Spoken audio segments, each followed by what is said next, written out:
శ్రీమాత్రే నమః. అందరికీ 2026 సంవత్సరంలో వచ్చే వసంత నవరాత్రులు లేదా చైత్ర నవరాత్రులు మనకి మార్చి 19 నుండి అంటే గురువారం ఉగాది రోజు ప్రారంభమై మార్చి 27 శుక్రవారం శ్రీరామనవమితో ముగుస్తున్నాయి.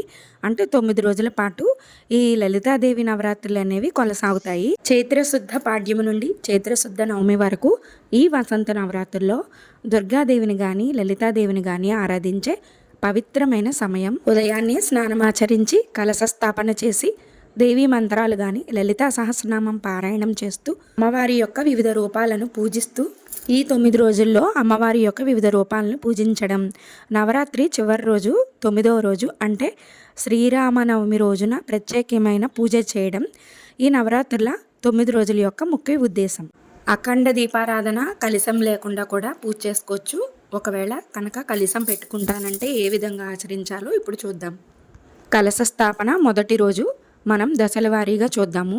పాడ్యమి నాడు ఉదయం శుభముహూర్త సమయంలో పూజా మందిరాన్ని శుభ్రం చేసి పసుపు కుంకుమలతో అలంకరించాలి. ఒక వెడల్పాటి పాత్రను తీసుకొని దానిలో మట్టిని నింపి నవధాన్యాలు చల్లి దానిపై కలశాన్నించి దానిలో నీరు నాణాలు పసుపు కొమ్ములతో ప్రతిష్ఠించి పువ్వులతో కొబ్బరికాయతో అలంకరించాలి. ఈ కలశ స్థాపన అనేది దుర్గామాతకు ప్రతీక.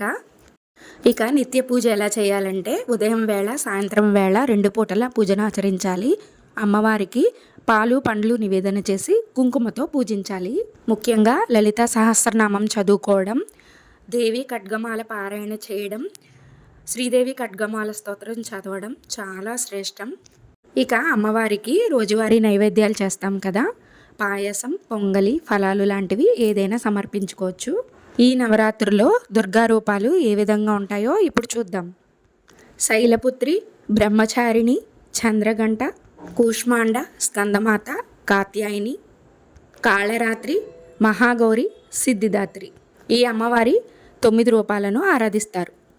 వసంత నవరాత్రుల్లో చివరి రోజు శ్రీరామనవమి రోజు ప్రత్యేక పూజలు చేసి అమ్మవారికి పట్టు వస్త్రాలు సమర్పించి సువాసిని పూజ అంటే ఎవరికైనా ముత్తైదుని ఇంటికి పిలుచుకొని తాంబూలాది పట్టు వస్త్రాలు సమర్పించుకోవాలి. కన్యా పూజ చేస్తే ఇంకా మంచిది. ఎవరైనా చిన్నపిల్లలు తీసుకొచ్చి బాలా త్రిపుర సుందరిగా అలంకరించి ఆరాధించిన అమ్మవారు చాలా సంతోషిస్తుంది. ఇక ఉపవాసం విషయానికి వస్తే ఎవరైనా ఉండగలిగితే ఉండండి. ముఖ్యంగా పాడ్యమి నవమి తిథుల్లో ఫలాహారం చేయడం చాలా మంచిది. లేదని వాళ్ళు ఏకభుక్తం చేయడం మంచిది. ఏదైనా ఒక పూట ఆహారం తీసుకుంటే మంచిది. మనమందరం లలితాదేవిని పూజించడం ఈ వసంత నవరాత్రుల యొక్క ముఖ్య ఉద్దేశం, ప్రత్యేకత. ఈ వసంత నవరాత్రుల్లో మనమందరం భక్తి శ్రద్ధలతో అమ్మవారిని ఆరాధించడం పూజించడం వల్ల ఆయురారోగ్యాలు అష్టైశ్వర్యాలు అమ్మవారి అనుగ్రహం మోక్షం అన్నీ సిద్ధిస్తాయి. మనల్ని ఎప్పుడూ నిరంతరం కాపాడుతూ ఉంటుంది అమ్మ.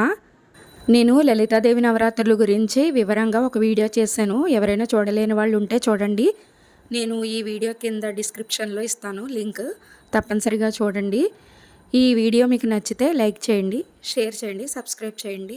ఈ నవరాత్రుల విషయాల గురించి మరిన్ని విషయాలు మన ఛానల్లో చర్చించుకుందాం. అంతవరకు శ్రీమాత్రే నమః.